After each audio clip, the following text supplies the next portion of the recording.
jó mi ó jàre. ọpẹ́ láyé o nínú àṣẹ ìrọ̀rùn. Ọlọ́run ọba ló lọ́pẹ́ o lórí Adékúnlé. Èdùà ló ní gbogbo ògo. Òní ọjọ́ ìkíní oṣù kẹwàá ọdún ní ìṣàyájọ́ ọjọ́ tàbí Adékúnlé Yusuf sínú ayé mi. Ọdọọdún ni lásán ológun lógún lógún lógún lógún lógún o. Ọdọọdún ni kàn án sọ lọ́gbọ̀n lọ́gbọ̀n. Ọdọọdún ni pèrègùn máṣọ́ tuntun wáyé ayé. Torí ọdọọdún ìlà arórógbó. Ọdọọdún ìlà aráwùsá. Ọdọọdún ìlà arọ́mọbì lórí àtẹ akànnàmàgbò kíkọ́ ọdún jẹ́ láyé. Adékúnlé o, Adékúnlé Yusuf tí gbogbo ènìyàn mọ̀ sí Kúnlé anything mọ̀ fi gègé lọ́rọ̀ ẹnu mi. Ìwọ ló lò ní mọ̀ dágọ̀ ọjọ́gọ́jọ́. Adúmáadán o, adúmáadán arẹwà lọ́kùnrin. Adé orí ọmọ Kẹ́hìndé, èjìrẹ́ ará ìjòkùn ẹdúnjọ́ bí ọmọ ẹdún tí ṣeré orí igi. Adé orí Blessing Yusuf mọ̀ fi gègé lọ́rọ̀ ẹnu mi. Owó kì í ọ́ bí ológun ẹrú o, Adékúnlé. Owó kì í ọ́ bí ó níwọ̀n fa ọgbọ̀n. Bàbá Ṣèyí, bàbá Adérẹ̀mí mà kì í ọ́ bí ológun kẹ́kẹ́. Bàbá Adégbídé, bàbá Adébíwúrà má kì í ọ́ bí ọlọ́gbọ̀n Àbàjá. Torí èmi mọ̀lẹ́ bàbá tó bí ọlọ́mọ ni. Àkúrẹ́ ní ìpínlẹ̀ Oǹdó níṣẹ̀lẹ̀ bàbá rẹ̀ kó forí balẹ̀ lọ́dọ̀ àwọn bàbá rẹ̀ kí n tó wọlé wá. Ẹ ìṣàkúrẹ́ oko rárá o, Àkúrẹ́ olóyè mẹ́kùn níṣẹ̀lẹ̀ àwọn bàbá rẹ̀. Ọmọ Àkúrẹ́ olóyè mẹ́kùn, ọmọ amúdásílẹ̀ gbogbo ẹrù pani. Àkúkú bẹ́ ní orísun gbogbo ẹrù lọ. Ọmọkùnrin Àkúrẹ́ gbogbo ìbọn ọmọ gàdá péré. Ọmọbìnrin Àkúrẹ́ tòdò ìbọn ọmọ òsì ló pẹ́ fọ́. Àwa ọmọ pé ayé ìṣàkúrẹ́ kẹ́ ẹ mọ́mọ́ lálá, kẹ́ ẹ mọ́mọ́ lálá, kẹ́ ẹ mọ́mọ́ lálá. Alátèmi nínú ọ̀kẹ́ iye mi.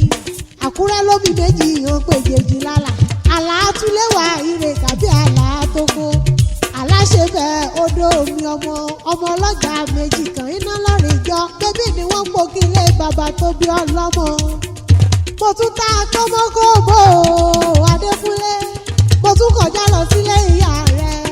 Torí ẹyẹ kì í fapá kan fò nínú ayé mi. A kì í nílé bàbá. Ká mọ́mọ́ nílé ìyá nínú ayé mi. Ìkẹ́rẹ́ Èkìtì níṣẹ́lẹ̀ ìyá tó bí ọlọ́mọ.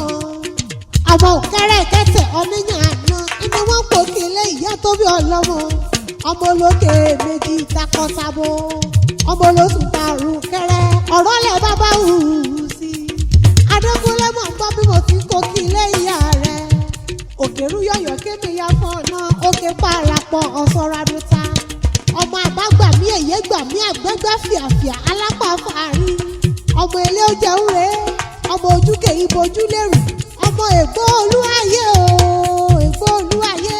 Ègbó àdìmúlà, ègbó aláṣù gbaragbara jìgbá. Àbọ̀ ọmọ pé àjẹyọ̀ tàjẹsẹ́kù mímú wọn jẹ ní àná nílé ìyá rẹ̀. Ọmọ ayókè yẹ kárùfín.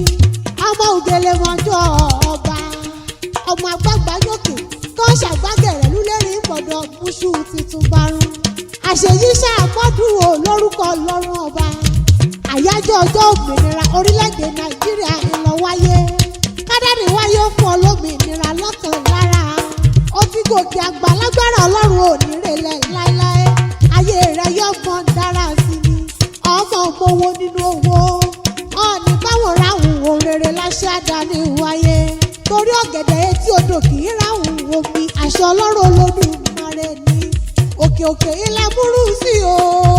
Adékúnlé ọ̀ọ́nì rẹ̀lẹ̀ lórúkọ lọ́rùn ọba. Níwòyí àmọ́dún. Wọ́n lọ́rùn ó ti ṣàlékún fún ọ nínú ohun rere gbogbo láṣẹ àdáni wáyé.